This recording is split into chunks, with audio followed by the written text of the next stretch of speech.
দেশ বিদেশের সকল খবর জেনে নিন মাত্র 1 মিনিটেই। ঢাকা দিল্লি বাণিজ্য বাড়াতে দুটি যৌথ টাস্ক ফোর্স গঠনের প্রস্তাব ভারতীয় শীর্ষ ব্যবসায়ীদের। স্থল বন্দরের দক্ষতা বাড়ানোর তাগিদ দিয়েছে দেশটি। করজাল আরও বিস্তৃত ও জনগণ বান্ধব রাজস্ব ব্যবস্থা গড়ার আহ্বান প্রধানমন্ত্রীর। সংশ্লিষ্ট কর্মকর্তাদের বহুমাত্রিক দক্ষতা অর্জনের পরামর্শ দিয়েছে সরকার। বন্ধ 3 রাষ্ট্রায়ত্ত কারখানার জমিতে অর্থনৈতিক অঞ্চল করার পরিকল্পনা সরকারের। নতুন বিনিয়োগ ও কর্মসংস্থান সৃষ্টির লক্ষ্যে পদক্ষেপ নিয়েছে সরকার। নারীদের জন্য 3 শহরে চালু হলো বিআরটিসির বিশেষ বাস সার্ভিস। ঢাকা চট্টগ্রাম মহাসড়কে এআই ভিত্তিক অটো ফাইন সিস্টেম উদ্বোধন করেছে সরকার।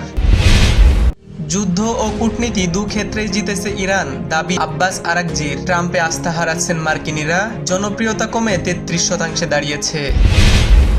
ইরান যুদ্ধে শেষ হওয়ার পথে বাধা হয়ে দাঁড়ালে বোমা হামলার হুমকি দিয়েছেন ডোনাল্ড ট্রাম্প। ফক্স নিউজের সাংবাদিকের সাক্ষাৎকারে এই হুঁশিয়ারি দেন তিনি।